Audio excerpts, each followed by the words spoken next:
Hey guys, welcome back. Thank you guys for tuning in. This last video I talked about my time at the Infantry battalion, who I worked with the most, what the MOSs really did. This video, what I'm going to get into is what my day-to-day was at the Infantry battalion, and then what my pre-deployment workup looked like, what deployment looked like, and then what was post-deployment. So yeah, stay tuned guys. Alright, so jumping right in, my day-to-day. So it was always filled with meetings. The week felt like it was always filled with meetings. You have your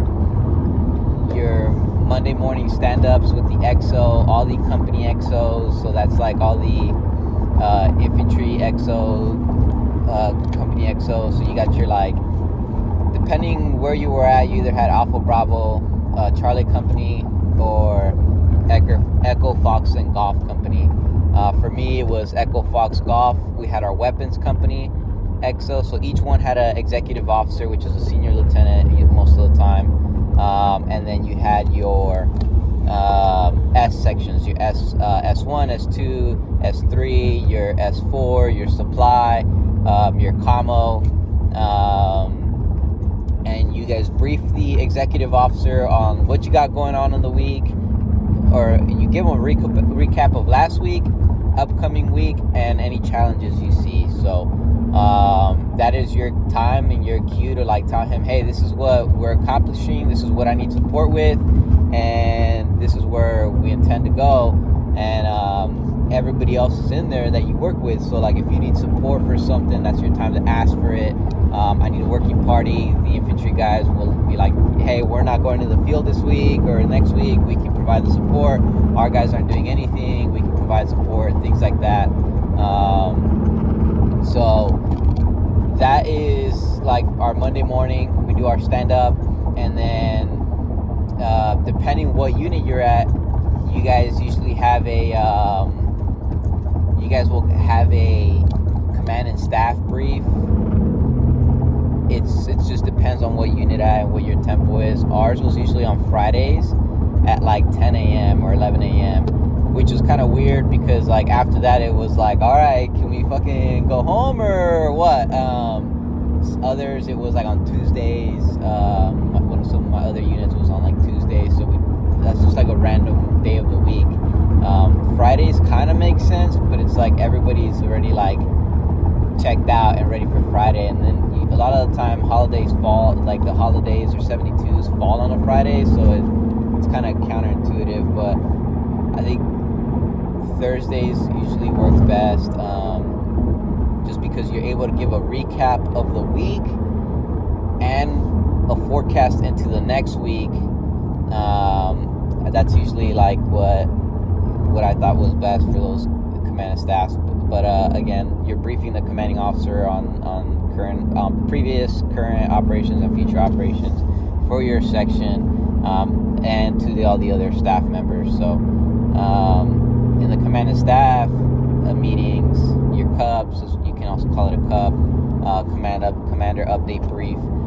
You're in there with, this time, instead of the company executive officers, you're in there with the company commanders. So they're usually captain rank. And again, every single company, Echo Fox Golf, the weapons, headquarters, S1, S2, S3, S4, S6, supply. You usually have like your civilians in there if you have any as well, like family readiness and stuff like that. So yeah, and that's pretty much it. Those are like the two major meetings. And we usually have like a meeting with the S3. You have your maintenance brief every week with the XO and CO and all the company commanders, sometimes the company XOs. But that one is usually the more intense one, it feels like, because we're talking about the commanding officer's, his equipment, the readiness of his equipment, like what's broken, what's operational, like what training is gonna look like. And this is where the MMO usually gets beat up, if he's not good, or if he is not tied in with the suppo, and you guys aren't hand to hand. So if you guys aren't like this and tied together with everything that's going on, you guys are going to suffer a little bit, because the CO is an infantry guy. He has no knowledge or background of the maintenance of the equipment, how the supply chain works, the end-to-end supply chain. So that's your guys' time to either shine or you guys are going to sink. So really what to expect there is you go in there and you brief him like, hey sir, here's the readiness of your weapons, here's like you give him a brief of like of the weapon systems that are deadlined or need some repairs and things like that, where those parts are, anything of that nature, anything critical to meet their mission requirements. And then you move on to your communications equipment, and then your vehicles, your mortar equipment, and then in there as the suppo, I would give the CO a brief of his budget as well. So I would give him an update on how his money's doing, where we want to allocate money to, what weapon systems, what vehicles, like do we need to ask for more money, and where we want to allocate any excess funds to. So that was every week, and yeah. All right, so that was those are like your 3 big meetings, I would say, for as a suppo.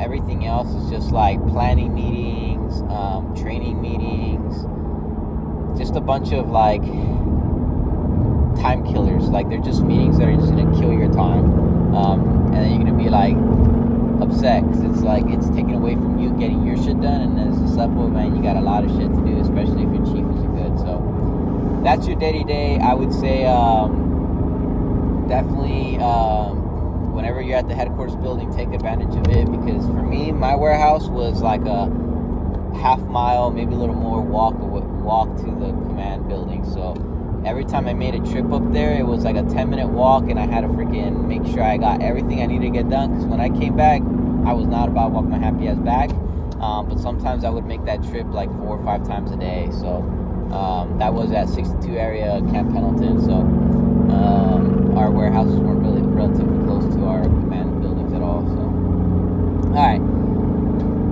pre-deployment. Okay, so what did pre-deployment look like? Pre-deployment workup is a series of training events just to make sure that the command is ready for deployment. The entire unit is ready for combat. You'll go through like your company level exercises, then you go through your unit level exercises, which is like your McCree is what they called it. I'm not sure if they changed that, but it was your Marine Corps combat readiness evaluation, and that is where like the Marine Corps evaluates your unit on its ability to execute operations in combat. Like that's pretty much what it is. You guys are getting tested on your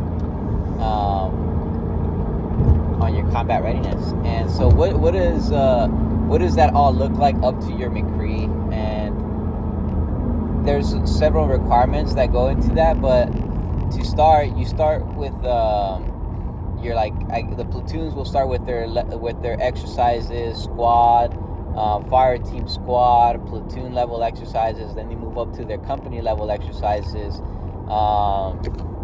and then you guys also do your hikes. So you guys start to prepare for your 20-mile hike, and 20 miles sounds pretty fucking intense. And the only thing is that they'll change the weight on you guys. So the 20-mile hike, it sounds really bad, but I think in the end they dropped some of the units. It just depends where you're at, but they dropped the weight like significantly, because I didn't do the 20 mile because I was on duty, but I did the 18 mile, and that one was like an 80-pound pack. And from what I heard, when we did the 20 mile, I think it was only like 40 pounds or something like that. So it wasn't as bad. You're kind of just walking at that point with your water and your food, Nothing too crazy.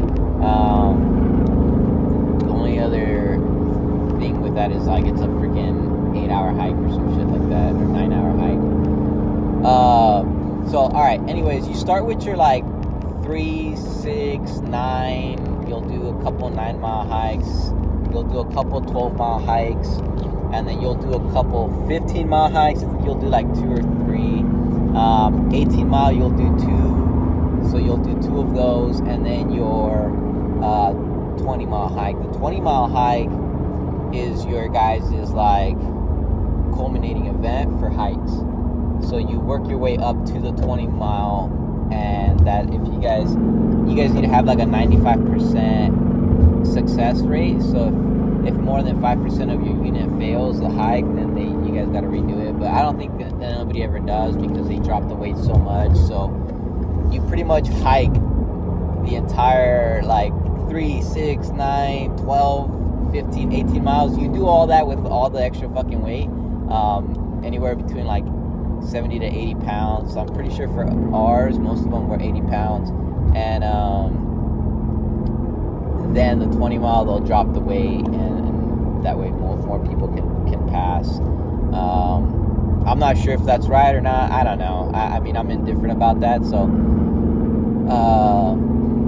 I also know people that cheat their way. So anyways, that is just one part that you do as your S sections. You're not really part of the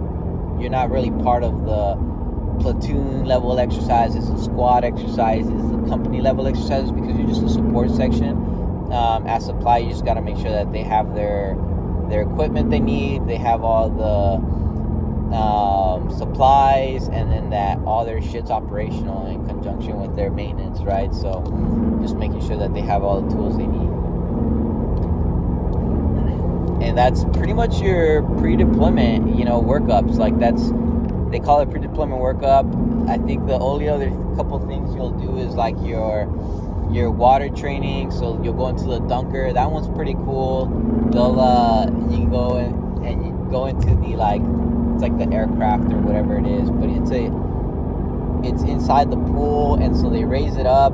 You'll go into the little tanker, the aircraft. You'll buckle up, and then they'll run you through the exercises of what you're supposed to do in case the aircraft goes down and you are in water. So you'll do that a couple times. That was actually pretty fun. If you can't get out of there, they pull you out. They have the trainers there who are safeguarding, making sure that nobody drowns, because there are some people that panic when it goes upside down, because you guys will come in, they'll turn you guys, and then you'll have to release and get yourself out of there. That one's pretty cool. So, but aside from that, I mean, you just gotta make sure your PFT, CFT, your everything's pretty much up to date. Your qualifications, your pistol, your rifle. And yeah, that's pretty much it, guys. That's your pre-deployment workup. All right. Next, we're gonna get into our deployment. What is that? What is deployment, right? It depends which unit you're at and what rotation you are in. So for me, we were supposed to go to the Special MAGTF, I think, initially, but that changed somewhere down the line. Then we're going to go to the UDP, Unit Deployment Program, to Australia, and I think that changed as well. Just a bunch of delays. And then with what ended up happening is that we got slotted to go to the 31st MEU. If you guys don't know what the 31st MEU is, it's the 31st Marine Expeditionary Unit. And it's just a deployment to Japan, and you're pretty much gonna go there. You'll hop on the boat, you'll do some training, you'll hop on the boats, you'll do some more training with some other nations, and then you're pretty much a contingency response force. What the shitty thing for us was that we went during COVID. COVID shut down a lot of our operations. We actually got there a month late because we needed a quarantine and all this stuff, so they delayed the unit that was there. And my poor supple buddy who was there got extended a month, so I felt bad for him. But we got there a month late, because of the whole quarantine and everything. We get there, we have to quarantine for 2 weeks, get tested, and then we got released to our sections. We hit the ground running. During those quarantine times, we had our laptops. We're kind of trying to run operations, trying to get ready for things. But we couldn't really do much, right? And I remember there was times where my camera didn't work a lot of the times for the work computer, but my roommates did. And I started to let my facial hair grow out. I was being a little bummed, I'm not gonna lie. When we would do our meetings, I would only throw my blouse on. I wouldn't throw my trousers or anything. Why? Because they're only gonna see this, right? But I just thought I wouldn't show my face because I wouldn't shave. It didn't make sense to shave. We're in there for 2 weeks. No one's coming by. They're gonna come by, swat our fucking nose, and that was it. So, anyways, after we got released to our sections, I had a Marine who popped positive for COVID in our section. So what ended up happening is that because we all worked in the same freaking open room, we all had a quarantine. They didn't want to risk that spreading, so they were like, hey, you and your entire section and everybody else that came in contact need to quarantine back in their rooms. So we all go back to our rooms for 2 more weeks. Freaking insane, okay? After those 2 weeks, we get released back to our sections. And I don't know, for those of you that have never been on the deployment, and for the 31st MU, we were on Camp Hansen in Okinawa, Japan.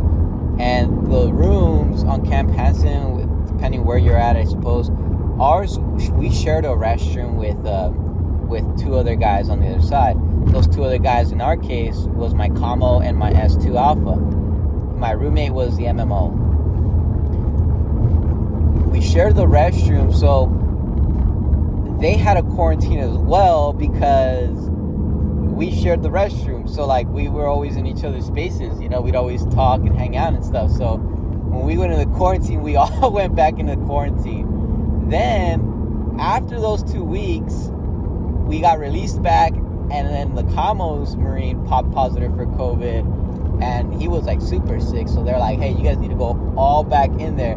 I swear, I think at the end of it, we'd spent 47 days in the quarantine or some shit like that, because we weren't able to, they wouldn't release us until those tests came back. So there's always after the end of the 2 weeks, the 14 days, then they'd come test you, then you'd wait another 3 days. So, which is, I don't know, just a bunch of bullshit. But gained a lot of weight. They fed us fucking nasty ass chow hall food. And if you guys want a perspective of what that shit fucking looked like and smelled like, if you guys have dogs or cats, you ever feed them canned food, that's what it fucking looked like. That's what the food literally looked like, smelled like. And if I've ever eaten dog food or cat food, if I ever did, I'm sure that's what that food tastes like. Because that shit was not good. But they would deliver Popeyes and some other food on base. So what we would do is we just order fucking Popeyes. That's where I think our majority of our money went, Yeah, and on the other bright side is that we saved a lot of money because we were in our rooms half the fucking time. So after that, though, after the whole quarantine shit, debacle, that was the big mess. We get back released to our departments. We start back on that grind, and what that looked like, a lot of those days was felt like 14-hour days, sometimes 16-hour days, where we were there, 6:30 walking to our freaking building to get back to work, and then we'd go to the meetings, everything, the chow. We had to walk everywhere, so a lot of our time was spent walking. I think we were doing over 22,000 steps a day, so 10, 11 miles on that base, just walking everywhere because we didn't have cars. Not everybody had cars. The people that did, they paid a couple $1,000 for the little beaters around Okinawa. So Those cars just get sold to the next person over and over again. But with all that, like at the end of the day, like you're walking back to your room at like 8 p.m. Like there's really nothing to do there but work and gym. So like we'd get a workout in, and then we'd go to work. We'd go back to work, and that was it. I mean, that was your time there, as if you're like one of the S sections. If you were like part of the infantry guys, where you guys had training exercises and all that, like that was different. Like you guys actually did a little more on base. I was part of one of the exercises they did. I was the safety OIC, the range safety OIC. So I got to go to Ieshima Island, and then was part of like a helo. They came in the V-22s, dropped the guys, and the guys did their little exercise, which is actually kind of funny because during that exercise some of the guys heat cased, so they actually had to do like the drills to, like, you know, undress them and make sure that they were fine. But it was pretty cool. Ieshima Island, we took a little ferry out there, got to stay at the crash fire rescue guys. They have a nice little building there, facility that's fenced off, and they have their own gym. It's actually pretty freaking legit. Those Marines, like, I'm sure they don't like it, but I'm sure they like it as well, because they have less people looking at them. Like, they're kind of on their own little island, and they get more more pay because they're out there. They get an extra incentive. So but that was like pretty much the extent of my deployment, where as far as exercises go, because when we got back from that, we started getting ready to go on ships. The problem was that the Navy wanted us to do quarantine before we got on the ships. Then they wanted us to get us on the ships and do quarantine as well, or something like that. And anytime they got off the ship, they were supposed to quarantine before getting back on the ship for like 2 more weeks. So it didn't make sense to go on the ships, and then every time they were gonna port, we had a quarantine for 2 weeks. It didn't make any sense, because you would lose like 2 months of time for quarantine, and they didn't want to do that. So what ended up happening on our deployment was that nobody got off the ship. They literally sat on ship the entire fucking time. I say they did because I got left behind on the island as the remain behind element officer in charge. I was like the senior lieutenant that was left back. The reason I got left back was because we were preparing for our phasmo inspection. If you guys don't know what that is, it's our field supply and maintenance analysis office inspection, and I talked a little bit about it in my last video. But this inspection is like career ending for suppos. It can be, and for the MMOs. They come and inspect all your like property records, all your financial records, and if you fuck up, like, you get shit canned pretty much. It does not look good on you, and you usually have to brief the general as to what happened, and you know, you guys submit a whole like corrective action plan, and it's a bunch of bullshit that you don't need. But anyways, that account on deployment had been so fucked up and abused for like 10 years. And I'll talk a little bit about the story of what had happened with a suppo that actually went on that deployment a couple rotations before me, and honestly, it was a very sad story, and I'll get into it most likely in a different video, if not this one. I'll decide whether or not I do it. So anyways, as a remain behind OIC, I had a staff sergeant that was my chief, and we had about 4 40 Marines, no more than 40 Marines under us. We had like a little bit of the communications section. We had a little bit of the armory sections, a little bit of the mortar T section, and then the supply and the maintenance team. So we had a little bit of everybody that was supposed to stay back and fix the records and make sure that our admin was squared away for this fucking inspection. And then we had about 190 Marines in quarantine. 190 Marines in quarantine that were still waiting to get released from quarantine and then get heloed onto the ship. So what would happen was a group of them, they were in quarantine, and as they were tested and they were ready, they were approved to go on ship, we would coordinate with the people on the ship to send the V-22s, pick them up, and take them to the ship. So it was just like another headache, but running food for these guys was the biggest pain in the ass, especially because a lot of the people that also got left behind were people that were handicapped, like a broken leg or like dislocated, I don't know, whatever, anything, anybody in crutches or under medical, like couldn't do anything of that nature. Those guys were all remained behind element as well. So no real much use for them, and my staff was pretty lean.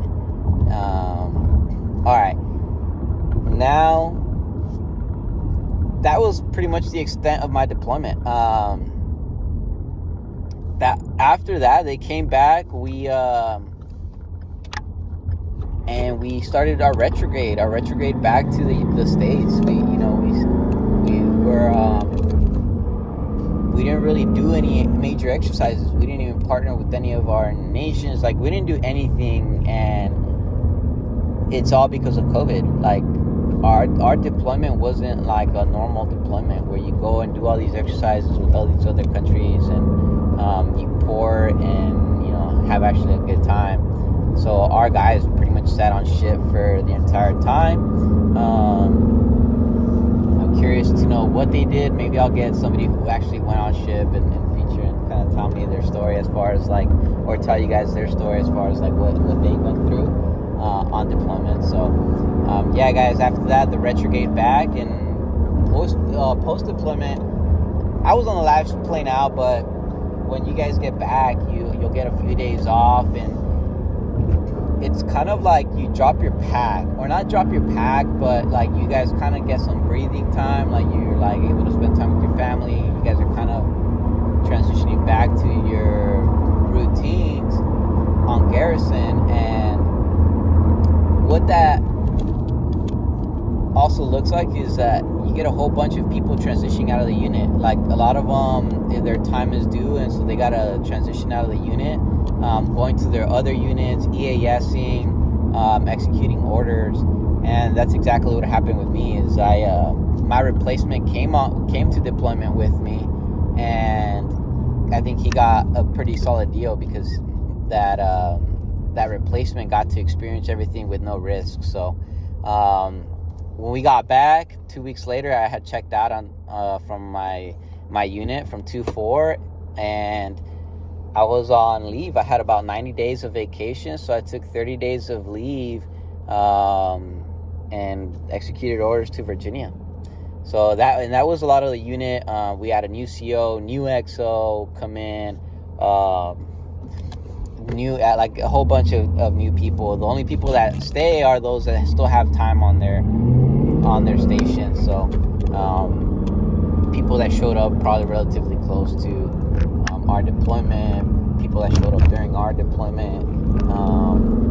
My replacement, the supple that replaced me, he actually did 2 deployments. So he got there, deployed with us like a week later after he showed up to 2-4, and then came back, did the whole dwell, then did the pre-deployment workup again, and then deployed with 2-4 one more time. So but yeah guys, that's pretty much it for the deployment, the pre, post, and during deployment. So hope you guys enjoyed that, and we'll get into some stories as far as like supples and a story that happened during deployment on my next video. All right, guys.